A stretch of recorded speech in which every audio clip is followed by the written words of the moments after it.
You're listening to the Ones Ready podcast, a team of Air Force Special Operators forged in combat with over 70 years of combined operational experience, as well as a decade of selection instructor experience.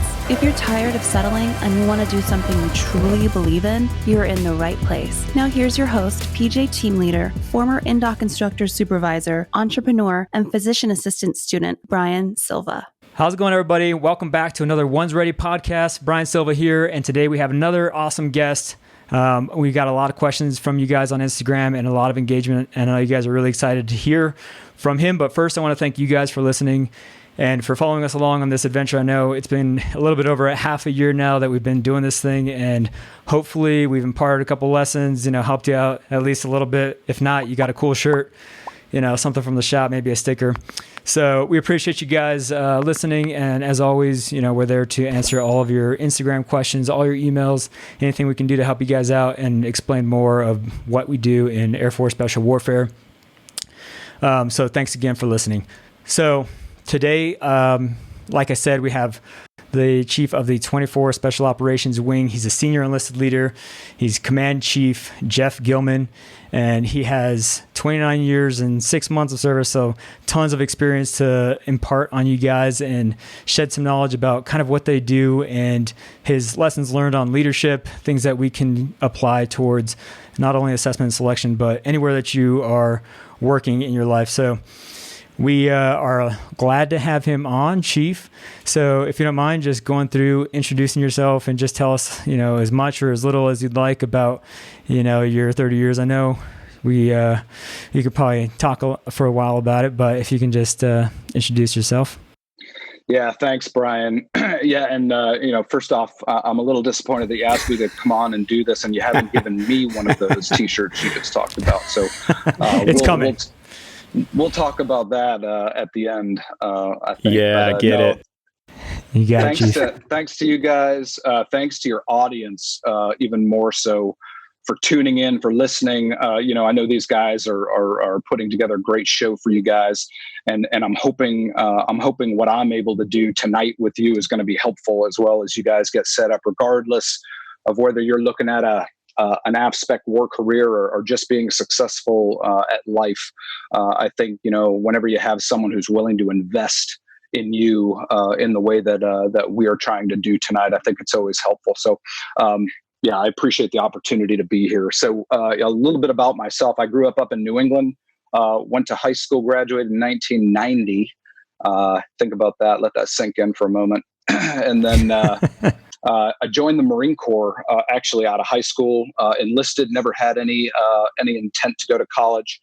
I was the kid that when I was about 13 or 14, I was already finding the Navy SEAL, the Ranger, the Marine Recon, the combat control posters, and my walls were already plastered with them. So I had a very defined vision for what I wanted to do, and I've had the fortunate reality to have been able to play that out for an actual career. So really to live out a dream, a childhood dream of what I wanted to do. And I've gotten to do it in peacetime, and I've gotten to do it in wartime, which was pretty phenomenal. And certainly the experience of a lifetime, and something I'll never regret. So I spent about 4 years in the Marine Corps. I was I was first actually an infantry machine gunner was what I was initially trained to do.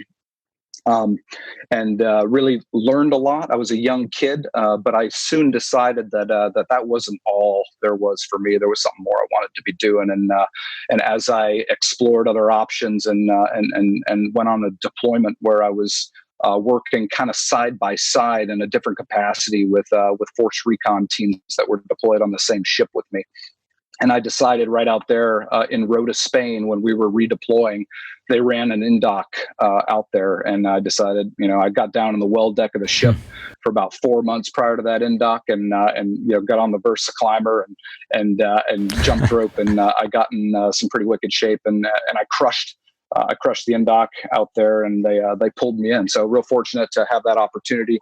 Got free fall and scuba qualified when I was in the Marine Corps. Was part of a direct action team. Was an explosive breacher, mechanical breacher for my platoon, and got a lot of incredible experiences. Soon decided that the way that that kind of the nautical tradition and the way those guys deploy on ship, at least at the time, the way they did was certainly not something that I was interested in doing for a career. So I looked at some outside stuff. I looked at alcohol, tobacco, and firearms. I looked at the Department of Energy and some other government organizations that do some pretty cool stuff here in the continental United States as well. And I stumbled upon really, combat control teams. And I had one friend who had already done it, and I ended up driving from Camp Lejeune, North Carolina, over to Pope Air Force Base, where the combat control school was. And I said, hey, I'm interested in what you guys do, and decided on the spot to run through a pass test.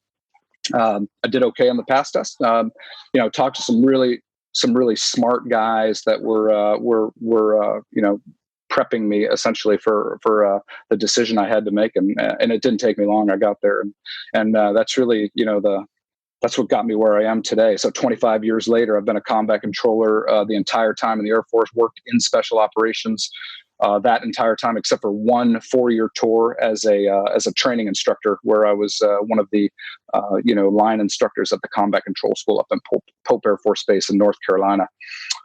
So that brings me through all of my tactical team training time, and then through some command assignments at the squadron group, and now the wing level, where I'm the senior enlisted leader for the 24th Special Operations Wing, which is about give or take about 1,900 airmen strong. So, and that brings us pretty much to present day.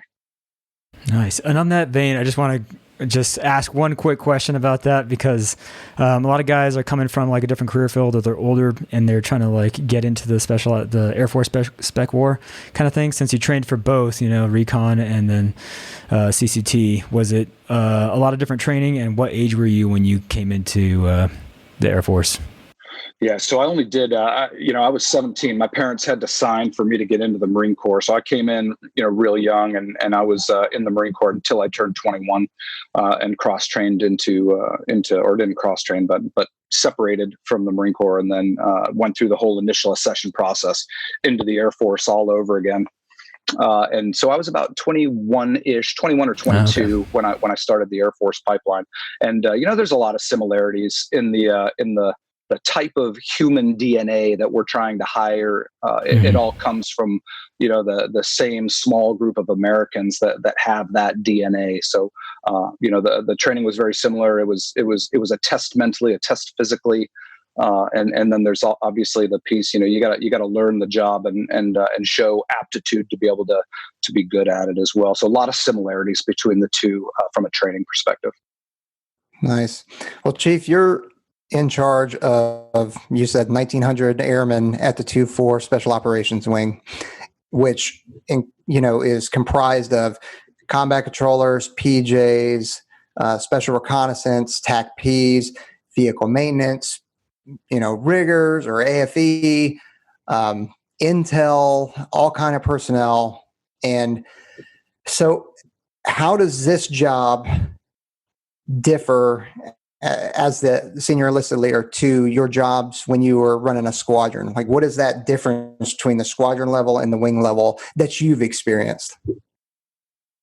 Yeah, there's some similarities that I'll talk about, and then there are some fairly large differences as well. So when you talk similarities, I think every assignment that you have, when you start out as just a team member, on a special tactics team, there's duties and responsibilities associated with that position.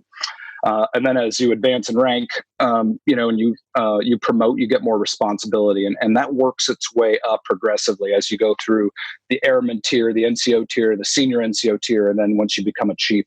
And so every one of those tiers prepares you for the next, right? So you start, you learn how to manage 4 people, and then you learn how to manage 18 people, and then you learn how to manage, a few more, and you progressively get better at both the leadership aspect of, how do you command and control tactically, the people that are under your charge, but then also how do you care and feed for them, right? Like how do you take care of them in the garrison environment when you're at home, or you're on a training trip? what's the leadership necessary from your perspective to make sure that you're taking care of families, you're taking care of members, you're making sure that you're developing them professionally, you're developing them personally, you're making them ready for the challenges of combat deployments. And so to get better at doing those things, you got to start small. And then, so, none of those things change all the way up through a chief assignment at the squadron. You're doing all of those same functions. But as you get a little bit, further on in your career and you lead at the squadron and higher level, you start to have to bring some of your focus up and out rather than down and in, right? So you can't only be focused on care and feeding, taking care of, the troops under your charge, making sure the mission's happening, making sure they have the right organization, training, and equipment. But you have to start looking up and out as well. And so, as you progressively move beyond the squadron, beyond the group, and like where I am now and beyond, the amount of that energy that has to be placed up and out, looking at strategy, making sure that the vision for special tactics, in my case, for the 2-4 SOW, is nested within the vision of Air Force Special Operations Command, which is nested in the SOCOM, or Special Operations Command, vision, and developing strategy and making sure that I'm synchronized with my boss, Colonel Allen, and that the way we're leading out our efforts are in line with and supporting other initiatives, and so. Probably the biggest difference, but it doesn't change the fact that you still gotta, from a leadership perspective, you still have to be, you still have to lead from the front. You still have to make sure that you are, connected to the mission. You are competent at your job, and none of those things change regardless of whether you're an airman on a team or whether you're the command chief of the wing. You still have to, all of those same philosophies apply. They just change in nature as you move up and you gain experience. So those are probably the major similarities and differences, probably more similarities than differences overall. Yeah, you brought up a good point, though, like about the care and feeding for people. Everybody underneath your charge or your care has different needs, whether it's the CCT, PJ, SR, TAC Ps, the operators, or is it the support personnel? Everybody within there has their own needs. And, as a senior enlisted leader, you've got to be cognizant and be able to empathize with those folks. Yeah, there's no doubt about it. And there are challenges associated with that. So, when we look at the way we're structured as again, from my experience as a special tactics leader, we bring operations folks together and support folks together into the same squadron. And we kind of seamlessly mesh them together in what we call a special tactics squadron. Like when you talk about airframes in the Air Force, C-130s and other, aircraft, and, they have operations squadrons, and then they have separate support squadrons. So the way they care and feed and support and professionally develop them are really separate entities. We do all of that. So as a leader in a special tactics squadron, you do all of that for multiple AFSCs. I think, I don't know the exact number off the top of my head, but I think it's about 32 different Air Force specialty codes in a special tactics squadron right now. And you don't have to be an expert on every single one of them, but you have to know enough that you can professionally develop them independent of all the other AFSCs. So, a combat controller, a special reconnaissance guy, a TAC P, and a PJ, all are similar enough that if you've grown up in the special tactics career field, or if you're an AFSPEC war leader, you can generally understand where they're walking because you've walked there yourself. But if you're going to lead all the others, which there are many more in the squadron, those support AFSCs that are critical to the mission, you have to do your homework, and you have to understand. You have to learn who they are, where they came from, what other assignments they've had, what other MAGCOMs they've served in.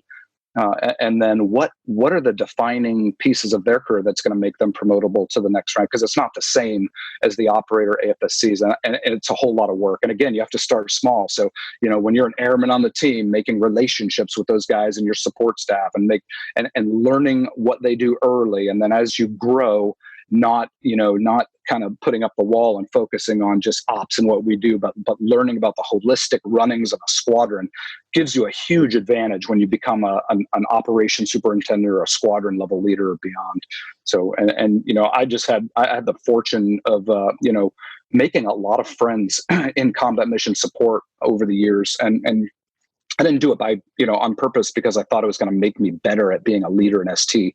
I think I just took the time to get to know people. And that's just part of, what I would encourage everyone to do. Like if you're not meeting new people and learning about them and being curious, then you're probably going to miss the boat on a lot of opportunity to learn about people and to learn from people. So, that was just good fortune on my part. Yeah, absolutely, Chief. For all you guys out there listening, it's the same thing, when you're on team, those guys that you are on the gun with and running with, rucking with every single day, taping your gear up with, that's when all the bonding and everything happens, getting to know the person that's next to you. And that way you put a little bit of stake in what they're doing. You guys form a team, and then it's the same thing when you go down range. You're constantly trying to bond with the people around you because you never know what you're going to be doing. So I think that was a great point for those that are going to go through selection also. Yeah, absolutely. And Chief, you very briefly described, leadership at the highest levels, 10, 12, 15 levels up of leadership. So I want to take you all the way back, like to when you were a follower. So you have to be a good follower before you're a good leader. What would you say you focused on to be a good follower on the teams from the very beginning that sets you up to be the leader that you are of 1,900 airmen and 17 or 18 AFSCs now? Yeah. Use your ears more than your mouth.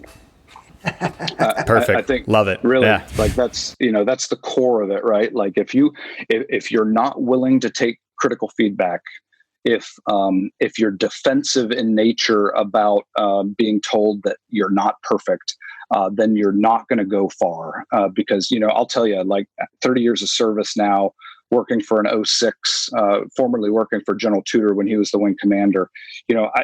I have to be wrong every single day, right? Like when we go into strategy meetings or when we're looking at, a vision, trying to develop a vision for what we look like within AFSOC in 10 years or 15 years and 20 years, and we're spitballing, trying to figure things out based on the national security strategy and other predictive documents about what things look like in the future. If you can't sit in that meeting and have someone look at you and say, no, man, that's not going to happen, or you're wrong, or you're just wrong. Like that's not the right way to look at this. Then you're not going to be effective, right? So I think using your ears more than your mouth, being able to follow, being able to listen. I think, at the core of it, it's about just disciplined execution, right? At some level, you just have to be able to follow orders, right? Like disciplined professionalism. If, trust that your leaders know what they're doing, trust that they're going to develop you, and just listen and follow, right? And it really comes down to that, and do everything to the best of your ability. If you're always putting your team before yourself, you're never going to go wrong. If you ever find yourself, we have, when you're talking about, there's whether we're in tactical operations or whether you're in the rear, there's kind of an order that you take care of things, right? Like, so you take care of team gear first. If you're doing cleanup after a mission, right? You take care of team gear, you take care of personal gear, and then you take care of yourself. And if you use that as kind of a mantra for the way you go through life and the way you engage in every situation professionally, you look at, hey, how can I make the team better first? How can I take care of the team's mission first? Okay, once I've done that, now let me take care of the gear that's helping make me successful. Okay, now that that's all done, okay, what do I need to do for myself? And if you go through life and you train with that always in your head, and you're always looking for an opportunity to advance the position of your team, what can I do to make things better for the team? You're always going to be on the right side of the decision. So I think, when I rewind and I look at maybe some of the things that I did right, I think I was probably a decent follower. I came in with eyes wide open, knowing that I knew nothing. And if you're willing to do that, if you're willing to just admit that, hey, like, I don't know what I'm doing right now, I'm brand new, and I am going to listen and absorb like a sponge, then you're going to be successful later on. But you got to be able to admit you're wrong. And you got to be able to start by admitting that, hey, I just don't know everything. And some people, and unfortunately, some the AFSCs that we train and a lot of the people that we attract into these jobs have a bit of arrogance that comes along with the package. And sometimes that arrogance gets in people's way. So I Chief, think I'm right here. I can hear you. I don't know why we're being so mean. I was actually talking to you, Aaron, and thinking about you. The irony that I would be so vain that I thought that was exactly to me. That's a very meta insult. I really like it. It's good. Yeah. No, but that's really it. I mean, it's so simple, but it's simply difficult, I guess. You know what I mean? To be that guy that just be the sponge, do what you're told, do it well, always be on time, on target with the right uniform on, and start there. And if you can start doing that well, then you're probably going to be successful as you advance. Did you have any problems transferring when it was time to be, hey, no more follower, it's time for me to be that leader and kind of take charge? I think, you're a natural leader. Obviously, we have a history of, we know each other well enough where I don't think I'm out of line saying I think you're probably a natural leader, and you feel comfortable in those positions. Did you ever have, leadership issues or failures as you made that transition from follower to leader? I don't think so. I mean, it would probably be more appropriate for you to ask those around me at the time. I think there's always a growth period in every major change. So I'm sure there was a growth period for me as well. I feel very comfortable with people. I see people as as I do my own kind of SWOT analysis. My strengths, weaknesses. I am a people person by nature. I enjoy talking to people, being with people, learning from people. And so, engaging with people is pretty natural for me. And the core of leadership is engaging with people, right? Like, you can talk about the differences between leadership and management and problem solving and critical thinking and all those other aspects of it. But the core of leadership is being able to talk to people, earn the respect, earn the credibility, and then have them follow you to accomplish a task. That's the core of leadership. So it has to start with the engagement with people. So I think I'm not going to say it came easy to me, but I think that it was more natural for me just from that perspective. But there was still, I'm sure, a very steep learning curve when it came to the additional responsibilities that come with leadership, right? Like, so when you go from being just the guy that shows up 20 minutes prior to the jump to get a jump brief, when you go from that to being the guy that now has to spend the day prior prepping the ranges and making sure that the risk management documents are tight, making sure that the ORM the warning order got signed, and now I have to prepare the brief, give the brief, and make sure the air crews are rolled in on the plan. Like, so those are all other aspects of leadership as well, and there is a learning curve to make to get good at all of those processes that go along with it. But the core of leadership is simple. It's just about people.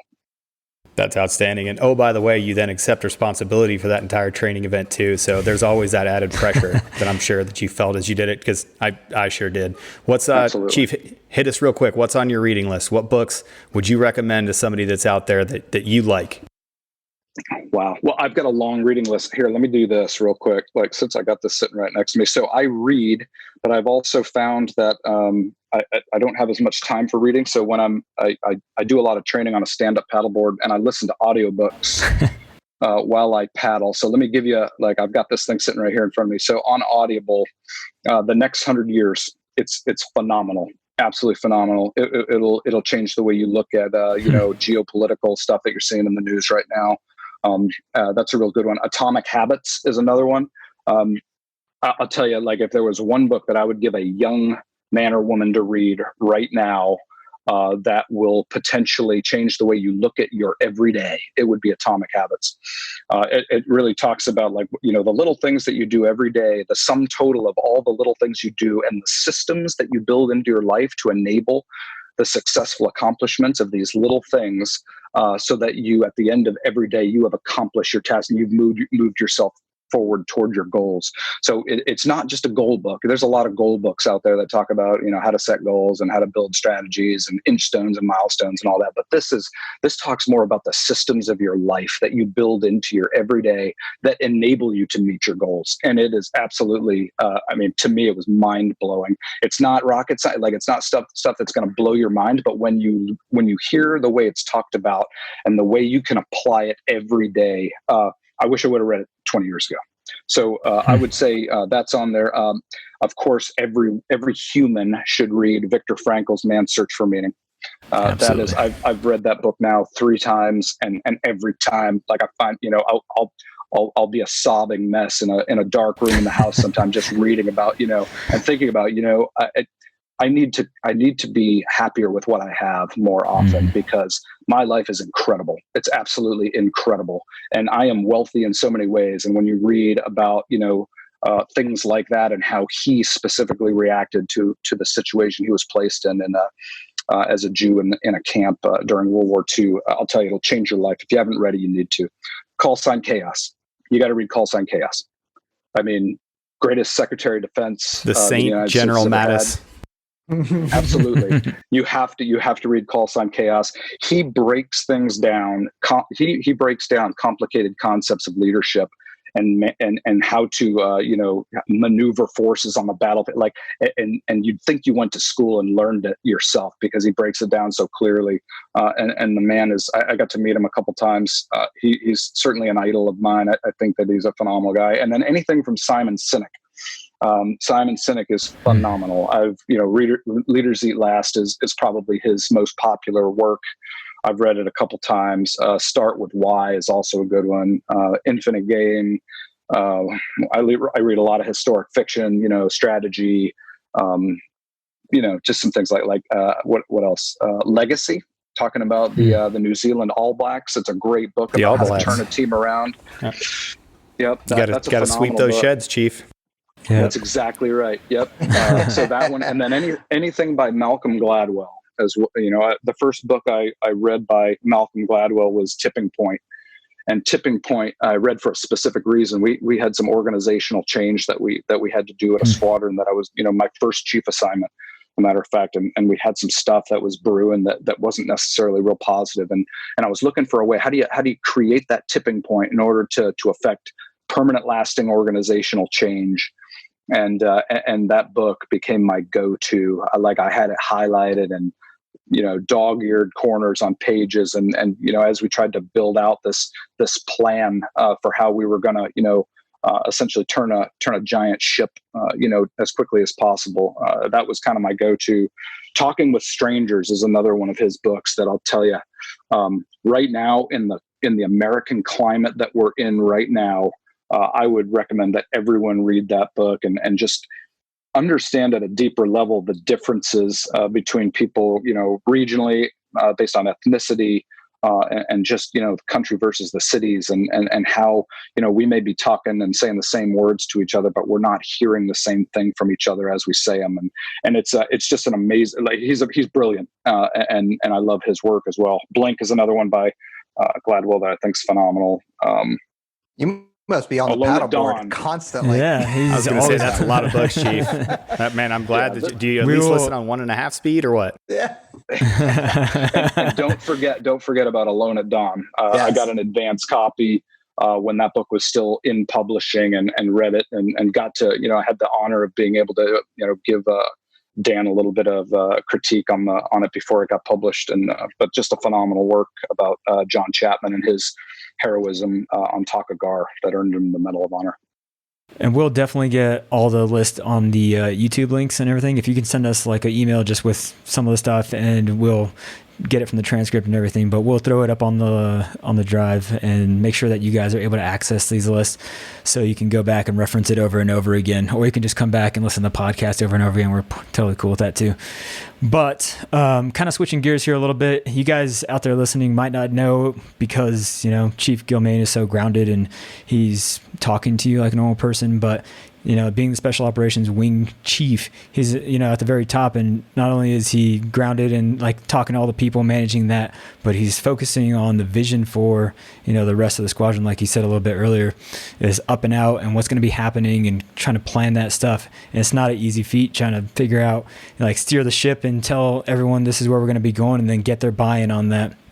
So, for those guys that are listening right now, if you don't mind, Chief Guilmain, just talking about, where you kind of see the future of special tactics, special warfare going. I know there's a lot of pieces to this, but just overall, because they're going to be the ones that are going to be driving the ship, in a couple of years.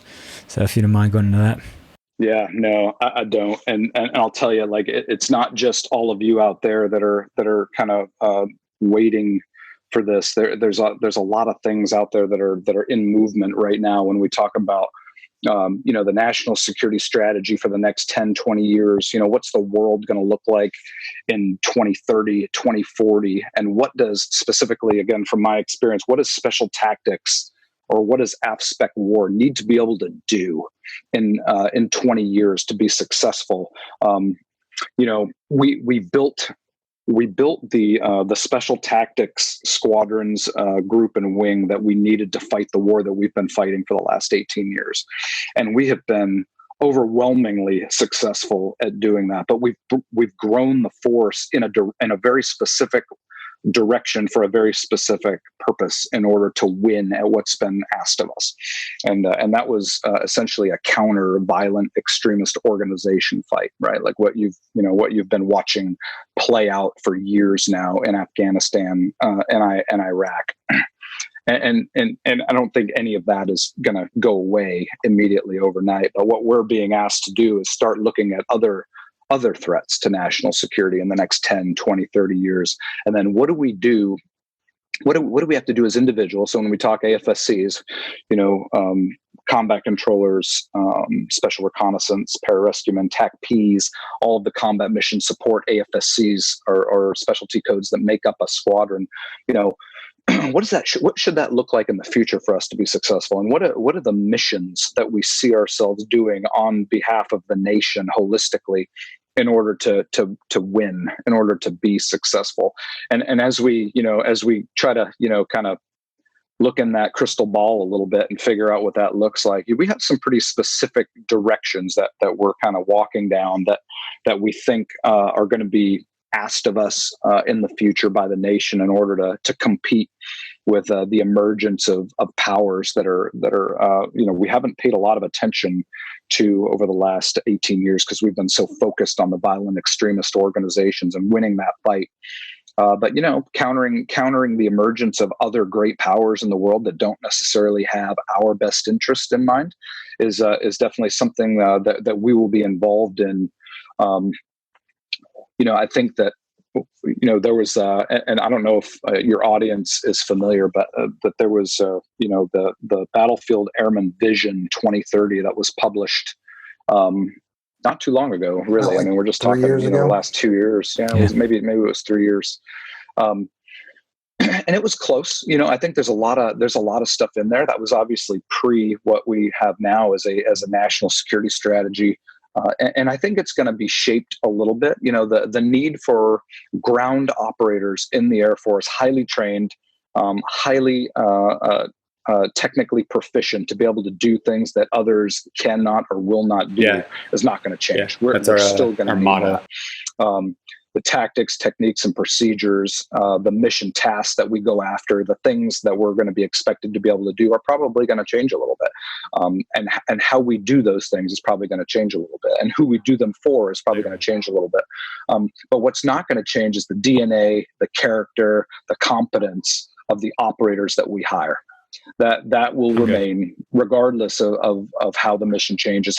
Whether we change how we get to the battlefield or whether we change what we do on the battlefield, but the people that we hire, the DNA, the raw attribute material that we hire for is not going to change much at all. So I think that's as I look into the crystal ball and I look forward into the future, I think we will pivot a little bit geographically around the world. There's some emergence of power that will probably drive us to change a little bit of the weight of effort when we see the way the combatant commanders are arraying their forces around the globe. We'll probably move. The chessboard will change a little bit.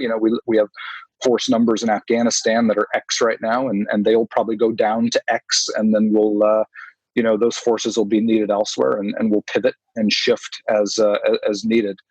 So I know that and you're probably seeing I'm dancing around a lot of the details, and I'm doing that for good reason. But yeah, one of our favorite things to do, Chief, is to put our guests, especially high-ranking ones, in really awkward positions. So we're just wait until the lightning round. Boy, do we have some hot button issues for you. I hope you're not on Twitter because you're about to get canceled. No, this is fine. I don't mind talking about it all, and we can definitely. I mean, I think your audience, as long as they understand, if nothing else, that the nation needs us to do really hard work, and we're going to continue to do really hard work for the nation. So, there'll be some changes, right? But we still need to hire the greatest talents that America has to offer, and we're going to continue to pursue them. We're going to continue to make sure that we're putting ourselves in a position to recruit that talent, through our focus of recruiting with the 30th Recruiting Squadron, and then field developers and others out in the field that are going to be engaging with you guys to make sure that you're ready before you even start the training pipeline. So, that's probably about the best answer I can give you. Yeah, those developers, we love that program. We've been trying to, get somebody on to talk about the development program for a long time. That's one hole that we've had. So I don't know if you have any pull, but we'd love to get one of those T3I developers on here. I'll look into that for you. Appreciate that, Chief. Thank you. And one more just along that type of vein. It's not about any of the mission sets or anything like that, but there are a lot of just kind of rumors, I guess, about everything going into one type of beret and under one series and that whole thing. Again, we kind of stated that, it's not about the color or the uniform or any of that kind of stuff. It's about the person, and that DNA is not going to change. But is there any truth to the one beret type of stuff? It's certainly been talked about. So, we made some huge wins. So, the BA or Battlefield Airman Vision 2030 that we just talked about just a little bit, that's going to morph over time. That was born out of a force improvement process that was put into motion by Headquarters Air Force in order to look at AF spec war holistically and figure out how can we do business better. And as that analysis was done, the Special Warfare Training Wing that now is working on our behalf in Air Education and Training Command to make sure that we're, merging pipelines and making the pipelines better, bringing all of these AFSCs together to train efficiently through the pipeline instead of separate in a completely disaggregated nature. So, that was born out of that. We also have an increased advocacy in the Pentagon now for Air Force spec war organizations. So, there's a lot that came out of that force improvement process. One of those things also that came out of there was the 1Z Air Force Specialty Code. And for a lot of you guys that are listening, it doesn't mean a whole lot, but, from my perspective, having had a specific Air Force specialty my entire career, that was very different from the pararescueman that stood right next to me, and and on mission was either right in front of me or right behind me.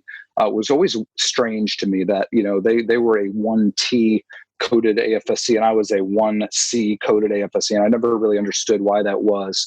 And that is now corrected. So now we have what we call the 1Z AFS or Air Force Specialty, where all of these combat AFSCs that do largely similar work, differences here and there clearly, are now in the same AFSC or Air Force Specialty Code bucket, which again, the nuances of that to me are phenomenal. You guys, you won't appreciate the magnitude of that difference now, but someday you likely will. It just means increased advocacy.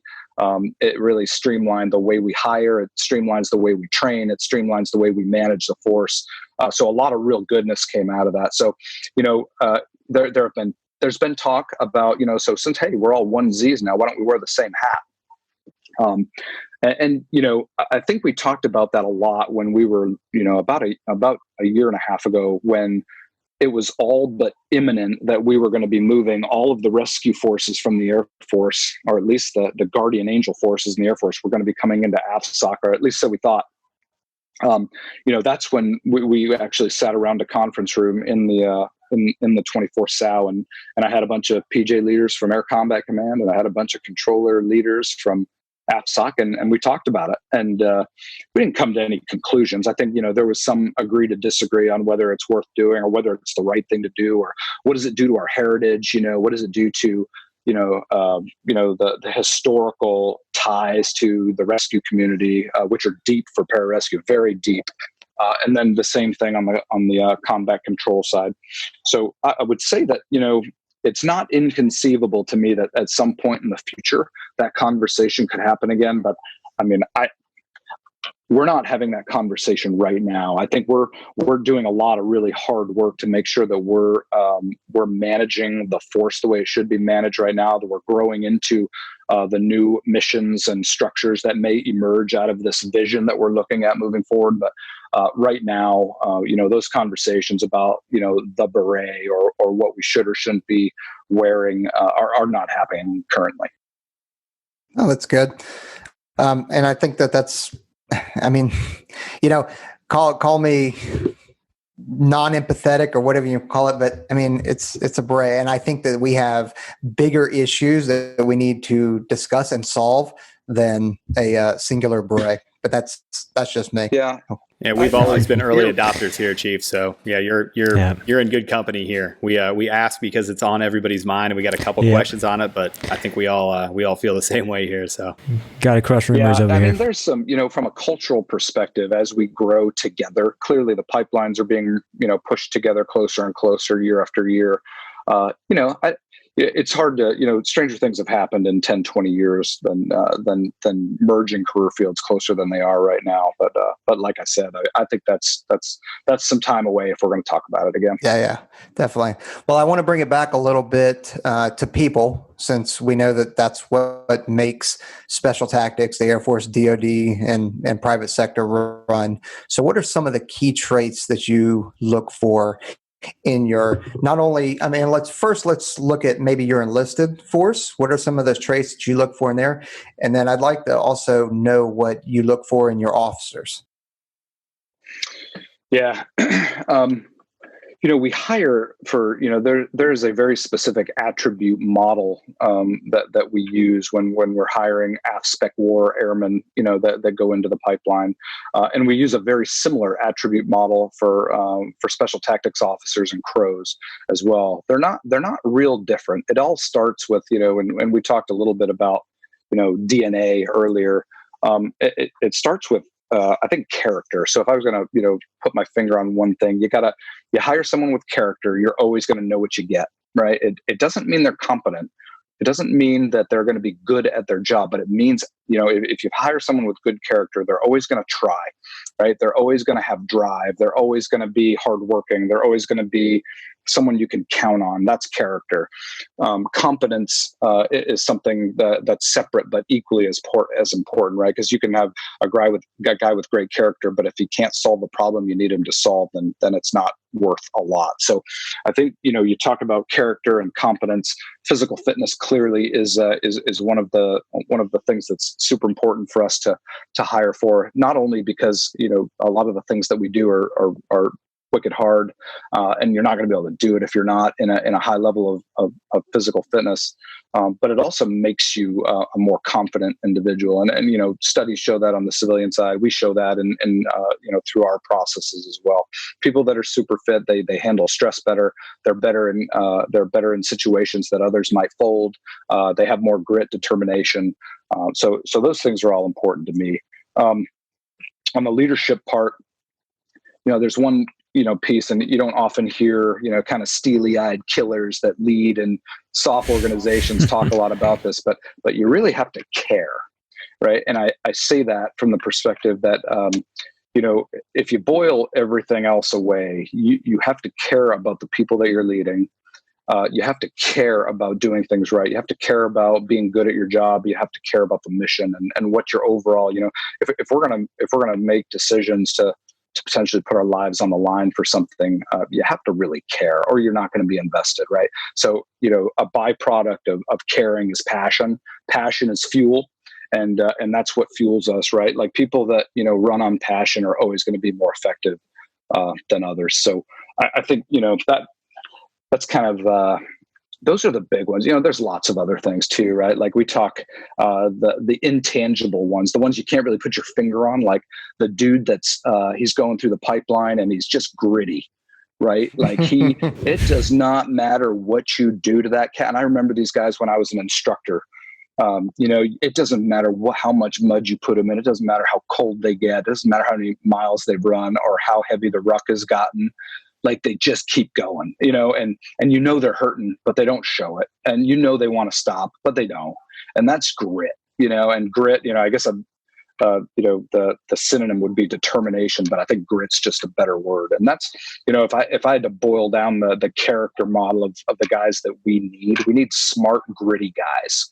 You got to be smart. You got to be able to solve problems, but you got to be gritty at the same time. I've climbed mountains in Afghanistan over the years at night with NVGs on and heavy rucksacks. And I'll tell you, like, that is not for the faint at heart.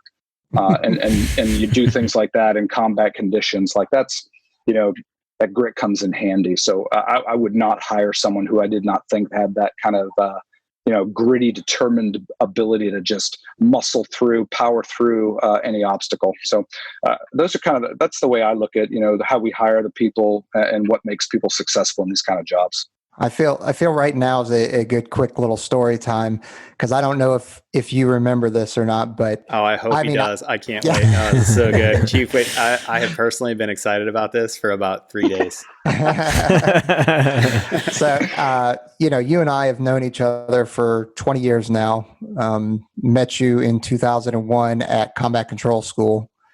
And the first time I met you, you were in the gym with, and I'll leave their full names out of it, but Aaron and Wes, right? And you looked at me and another student, Ryan, who we just happen to be really good at pull-ups.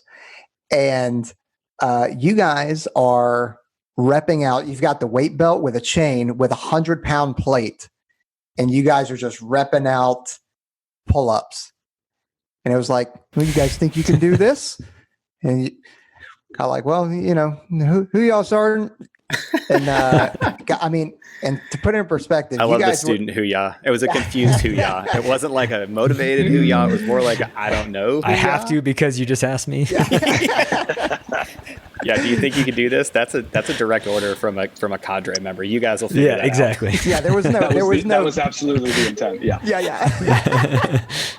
And you guys are repping out 6 or 7 reps of this. And I put it on, and I got 2. I got one good one, and the second one was And here I am thinking that I'm some, stud, because I'm in combat control school. We've done the pipeline. I'm in a phenomenal shape. And then I've got guys that are instructors that are just made me feel this small. Peaches, certainly you are that was small. never that was never our intention. We were trying to build you up, Jared. We did not want you to feel inferior in any way. And look what happened, Peaches. That example that day led you to be the chief you are now. So I'm glad that we could all button this up. Do you want to say thanks, or? You're welcome. I was just saying, I'm not the grit guy. I do like that. And, we just had Mr. Trey Free on. So that podcast is going to drop. It'll drop before this one comes out. But he described it great. He said, I can't tell you what it is, but you'll know it when you see it. And you want that to be in your area and on your team. So I think that was a great way of you describing it. So, Chief, we were joking before we got on how many questions we got on the Instagram. We literally got a ton. Some of them were really good. Some of them were really bad. We're just going to answer or ask you the good ones. So first of all, whoever runs the AF Spec Ops command Instagram is rope-a-doping you here a little bit. They want to know, what are your plans after the 2-4 Sal? Like, have you had enough after 30 years? Are you going to stay engaged with the community? What are your plans? What's next for you?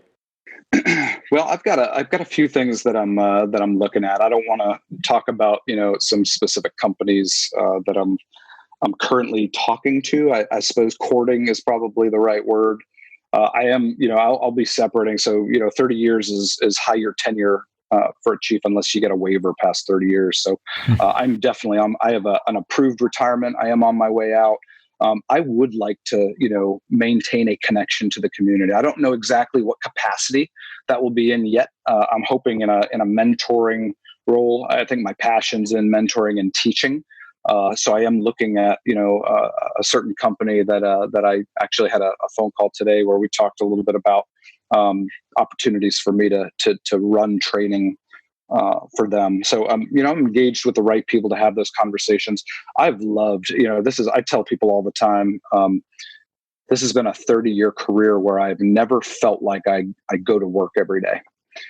It's what I do, right? This is what I wake up for every day. I go to work and I solve problems for people and I make problems for other people. And that's an incredible career to have. As I look back and 30 years, clearly we've had some regrettable incidents and tragic things happen over the years, with both, many of my personal friends that we've buried in Arlington and other places. But they all died doing exactly what they wanted to be doing, and I look at it the same way. I have enjoyed every single day, even when the worst of things was happening, even under the strain of combat or the strain of 50-hour work weeks and grinding it out on the computer now, which is, I fight with a pen and a keyboard versus a rifle and a pistol. But yeah, I want to stay engaged with the community. I'm still passionate about what you guys are going to continue to do and how this thing shapes up into the future and the problems that you're asked to solve in the future and the enemies that you go up against in the future, which is, history tells us anything. It tells us that this conflict won't be the last conflict. So, yeah, I'm passionate about that. So I have nothing definitive right now, but I do know I'll be doing a bit of I'll be interning for a period of time, and then I'll take some leave, and then I'll start the next life, whatever that is. I'm not squarely determined yet. That was a great answer. Another one from the Instagram page. What is your biggest challenge mentally? Like, where is it that you just find we all have that voice that nags us in the back of the head, and we can hear it speak in that negative self-talk? What's your biggest challenge mentally, during your work today? I think, there's a lot of problems out there to solve, right? And there's only so much time in the day. There's only so much time in the week. And I think sometimes it's really easy to get a little, I would say defeated is not, that's too strong of a word, but feeling like your energy is not producing what it should be producing. And it's easy to let that to get in your own way after a while, let that get in your head, because things move at the speed of bureaucracy. And a lot of times when you're trying to move big rocks, those big rocks don't move real fast. So I would say if that would be a frustration for sure. And if you let it fester, it can certainly be more than that. I would say that's probably the biggest one, because, in my world right now, we're trying to move some very big rocks and moving those, coordinating the right, directorates with the right expertise to bring together the teams to help solve the problems, and then to produce the documents and get them approved and run them up the chain. And, all of those things just take staff time and energy, and leaders having a meeting and then a subsequent meeting and then a follow-up meeting and then an IPR. And so, when you're trying to move many things all at the same time and do them all well, it's a challenging process for sure. So I would say that's probably, like day to day, just the speed that we can really affect real positive change is a challenge. Got it. Yeah, that's and again, I can't imagine like some of the programs and some of the changes you're having to make, and the amount of follow through. Like, I can understand at least to some level how frustrating that really must have been. How about when you came in? Did you ever think that you'd be at your position now? Did you ever have any idea that you'd be the 2-4 SOW command chief? Like, no, I didn't even know what a promotion was. I came in, literally, I was that eyes wide open kid that, like, you're telling me you're gonna give me a paycheck, you're gonna teach me how to shoot machine guns, you're gonna give me a chow hall to eat at every day, and a rack to sleep in. I can, I had a 87 Jeep CJ7 that I could park in the parking lot, go downtown when I need to. Man, like I was like a pig in shit.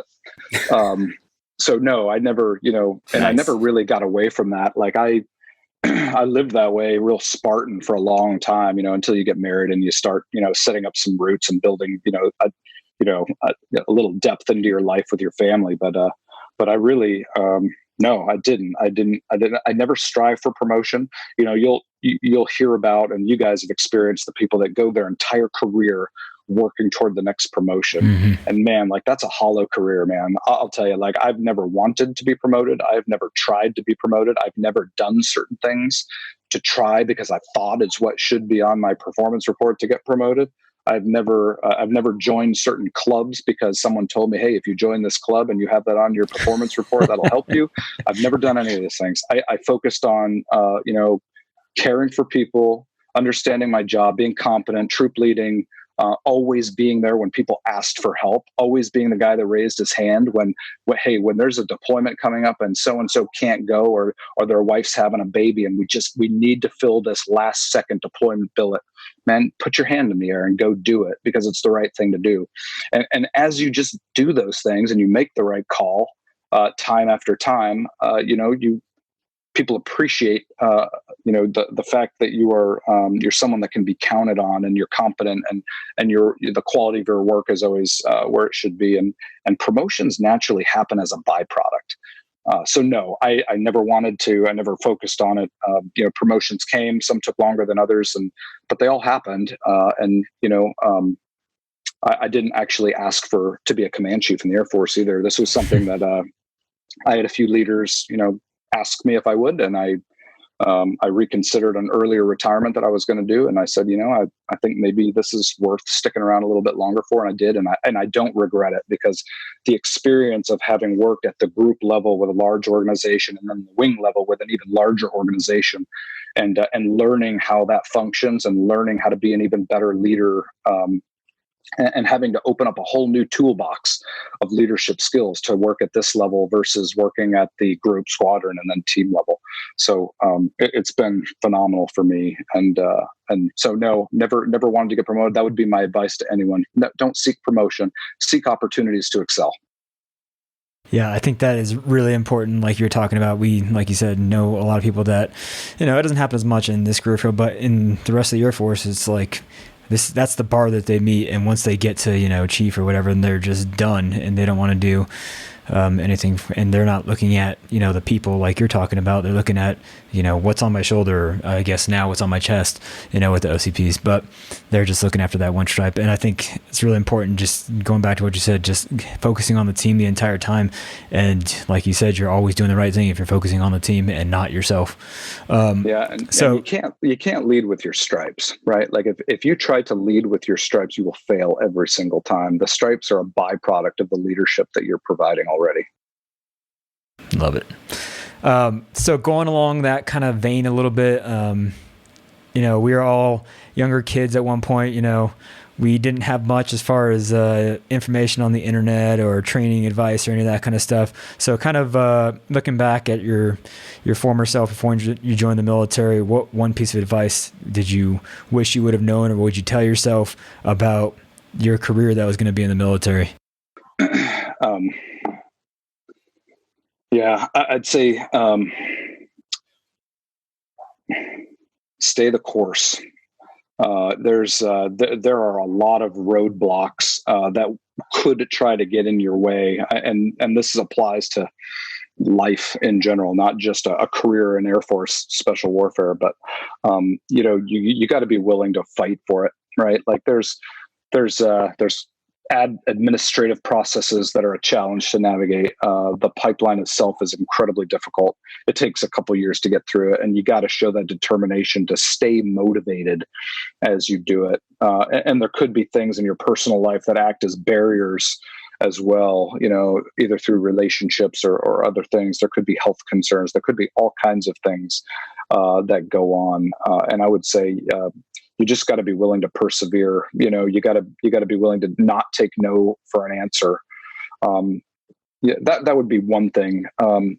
Prepare, I guess, would be another one that comes to mind. This isn't the kind of thing that you want to jump into half-assed. You want to be prepared for what you're about to do. You want to learn, and the fact that you're watching this podcast right now tells me that you're interested in learning a little bit, and that's half the battle. But having the personal motivation to take what you're learning here and then apply it to your life to make yourself ready for what you're asking to do, or what you think you want to do, or maybe it's really what you want to do. That's a whole different thing. So I think that, preparation is key to success, right? Like, we don't hope is not a course of action that is generally successful. So if you're hoping you're going to get, if you're hoping you're going to get through the pipeline, or you think you can rage your way through the pipeline, those are likely unsuccessful. So I think proper preparation prevents piss poor performance. You remember the 5 Ps. Boom. Well, Chief, I'm going to hit you with one more Instagram question before we wrap everything up. But this is a question that we actually get quite often, and we try to explain it, but probably since you're used to answering these kind of questions, you'll probably be able to answer it better than we can. But with manning so low, why are there so few retraining slots available? Yeah, I can probably venture, a guess. So retraining is managed by Headquarters Air Force. I'm guessing by the fact that you're asking me this question right now that you are hearing from the field that they're generally unsatisfied with the number of retraining quotas. Huh? Yeah, we get a lot of messages from active duty Air Force guys that are frustrated because I'm ready. I can pass the pass test. My package is there. It's submitted, and we're just waiting to hear how many slots drop. And there's a lot. Each base probably has 4 or 5 people that are training to come into any of the spec war career fields. Yeah, there's when it comes to we have career field managers up at the Pentagon, and their job is to balance the force, right, and to make sure that we're growing it at the appropriate rate to fill vacancies. So as people retire, or as people separate from the Air Force, we got to grow at the same rate in order to maintain, or we need to grow faster if we're trying to grow the force. And so that's their job, really, to help manage that process. And then we have at the MAGCOM level, we have functional managers that do that for smaller organizations, but they all kind of work in support of that effort to make sure that we maintain balance in the force. One of the components of that balance is rank structure. So when you look at, bringing in, and I'll try to make this understandable, if I'm going to hire a technical sergeant who's been in for 10 or 11 years, and I'm going to send him through the pipeline, and he shows up at a team, the expectation that he is a competent leader when he shows up at that team, but he is a brand new AFSPEC war airman, right? So that is a challenge. And if we do that too much, that injects chaos and turbulence into the organizations. So part of the management that our CFMs or career field managers are trying to manage is, okay, so what's the right mix based on vacancies at different rank tiers within the organizations? How many can we afford to inject before that turbulence is unsustainable?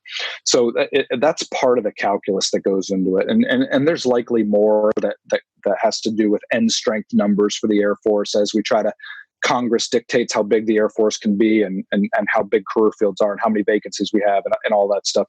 And so there's, I'm sure what used to be a room size gonculator somewhere in the Pentagon that helps them do that. But I think that if I was to answer the question to those in your audience that are asking it's we got to be careful. We got to be careful. If you're going to retrain someone who has already been in the Air Force and has established themselves, at a rank component or tier like an E5 or an E6, a staff sergeant or a tech sergeant, and we're going to take them in. We need to be careful how many times we do that and how many of those new leaders that we inject at any one time into the system.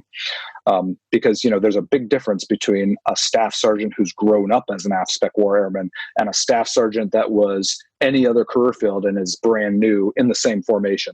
What I can ask of them to do is completely different, one versus the other. So we just got to be careful with that. And some people are super successful, right? I know guys that have come over as a master sergeant or made master sergeant in the pipeline and have embedded into teams and been highly successful. And then there's others that we've done that with at the staff or tech sergeant level that it hasn't gone well at all. So that's Chief, I'm right here. We already talked about this. No, Aaron, you're like the subject matter expert for every point I'm trying to make tonight. It's amazing. Fair. Got to be asking you something. Yeah. All right. So the last thing, and I just like to close out with this kind of topic, and obviously you can hit home all the things that you think are extremely important to these, but we have a wide variety, like we explained in the beginning when we were talking about this, 18 to 35-year-olds and even up that are coming in and they're trying to get, they're jumping career fields, or they're coming from maybe a stable career or out of college, a variety of different things. So what is one thing that you'd like to just hit home and like tell them, do this every single day, or no matter what you're going into, what got you through selection, that kind of thing? What would you tell them? Yeah, positive mental attitude, mindset. It's everything. If you talk about building a solid structure on a foundation, the foundation, you got to know who you are. You got to have a positive mindset. And you have to have, that everything else is a byproduct of that. How you engage with other people is a byproduct of that. How you engage in your work, the quality of work, the length of time that you're willing to spend getting something done is all a byproduct of your mental attitude. And if you are a positive person by nature, this can be easy because you just generally look at life from a positive lens. If that's not you, then that might be a blind spot. That might be an area that you need to work, because we've all been around, and I think it was Aaron who brought up, or one of you talked about tray free, and talked about, there's that thing, you don't know exactly what it is, but you know it when you see it. And a lot of times what that is just the dude you want to be around, right? Like the guy on the team that he might not be the best shooter. He might not be the best guy on the radio. He might not be the best medic, but man, I would never go anywhere without him. Right. And you want, you should strive to be that guy. And some of that from my experience are the people that are just eternally positive. Right. It doesn't matter. You could be in a shit sandwich somewhere in the world. And man, if they're beside you, you know that you guys are going to be, everyone's going to have the right mindset. And that individual, when everyone else is potentially not maintaining their positivity, man, he'll carry the team. Right. So I think that's something that I've always, I can think of a dozen people just off the top of my head that fit that description. They were just the guy that, they weren't necessarily the best combat controller or the best PJ, but man, they were just awesome to have around, and you'd never do anything without them. The other thing that I would say is know who you are early in life. Like, so if you're young right now and you're listening to this, you're 17, 18 years old, and you're trying to decide what to do with your life. You need to know who you are as a human before you start to stack on capability. Like, you want to be a combat controller, or you want to be this or that, or do something else from a career perspective. Know who you are as a man or a woman. Know what you believe, and do not yield to pressures around you that'll tell you that there's a better you, right? So I would say that if you start off that way, man, you put on that armor and you defend what you believe, you're going to be highly successful, and maybe you'll be highly successful in ways that you don't see yet. So that's some advice that I wish I would have gotten earlier on. Really be introspective when you're young. Look at when you, here's another little tidbit. I don't want to go too long, but someone once told me that if you plan your life from your funeral backwards, and you first think about the things that you would want people to be saying. So what people would you want to be at your funeral? What would you want them to be saying in your eulogy, right? What would you want what stories would you want people to tell about you? And if you plan your life backwards from the way you envision that event, you are going to meet all of your life goals. If you, and some of it comes to, it takes a little introspective and, or introspection. I wish I would have done this when I was younger. And now that I'm more mature, it's easier to do this. But, I know as an 18, 19-year-old, that's asking a lot. But, really look at your life and what you want people to think about you. And do the decisions you make day to day bring you closer to that vision of yourself, or do they bring you further away from that vision of yourself? And if they bring you further away, you should probably relook at what you're doing day to day and change your habits, change your lifestyle.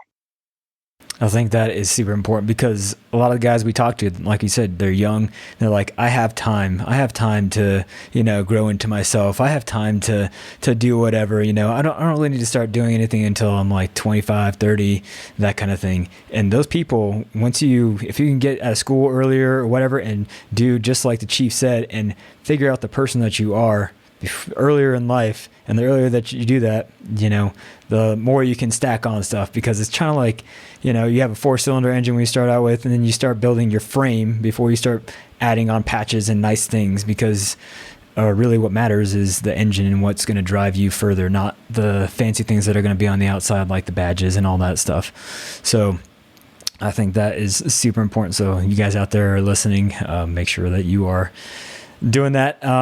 So I'm just going to kind of recap some of the things that we talked about real quick. And again, we appreciate you, Chief, coming on the show and talking to these people.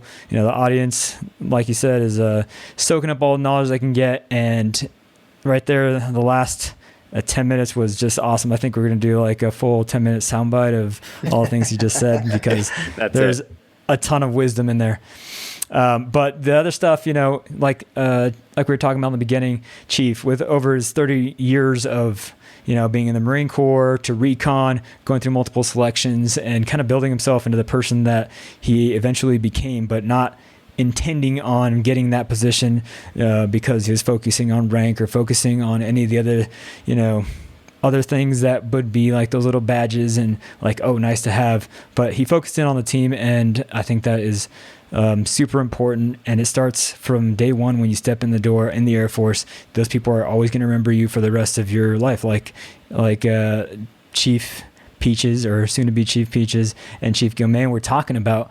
They met each other in the gym when Peach was a student, and the chief was the instructor, and they both recall that exact event that happened. So, your reputation starts the minute you step in the door and you show your face, you say, "Hoo-yah, Sergeant," for the first time. Whatever you do, all these guys are going to remember you because we see each other in the Air Force. And I run into, and I'm sure Aaron and Peach the same thing, different people that we've trained throughout the Air Force, or they hit us up on email asking us questions.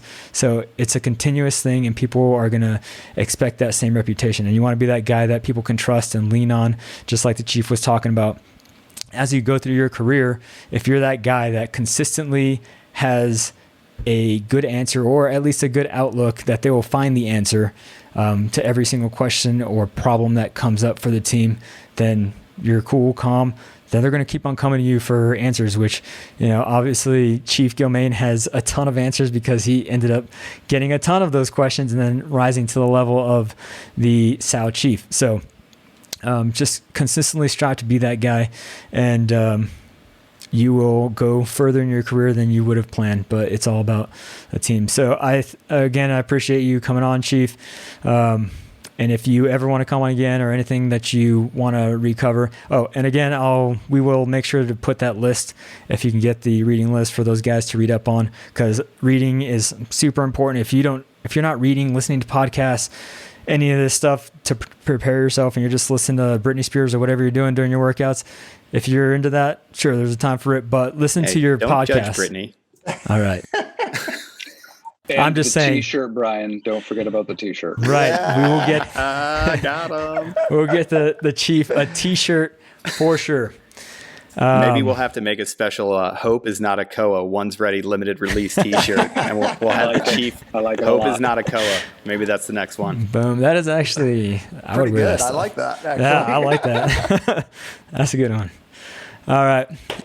So, any last parting words, Chief? No, thanks, Brian, Aaron, Jared. This is certainly an honor for me to be able to, invest in some people, even if it's just for a quick hour. If people listen to this and they get some benefit from it, that is certainly my hope. But thanks for teeing it up. The work that you guys are doing is certainly benefiting a whole lot of people too, and ultimately benefiting what we're all passionate about, which is AF-Spec war and defending the nation. So thanks for the work that you guys are doing, both in your full-time jobs and for this as well. Thanks. Yeah, no problem. Appreciate Chief. it, Thanks for Chief. coming on. Yep. All right. So you guys, thank you again for listening to another episode of One's Ready. You guys have any recommendations for anybody that you want us to bring on? Go ahead and hit us up. And if you ever have any questions, we're always here for you to try and explain. We'll do our best. If we can't find the answer, or if we don't know the answer, we'll find the answer for you, of course. And make sure that you guys are going out there, earning each breath, and getting in the gym. We'll see you guys next time. Later. Train hard. Later.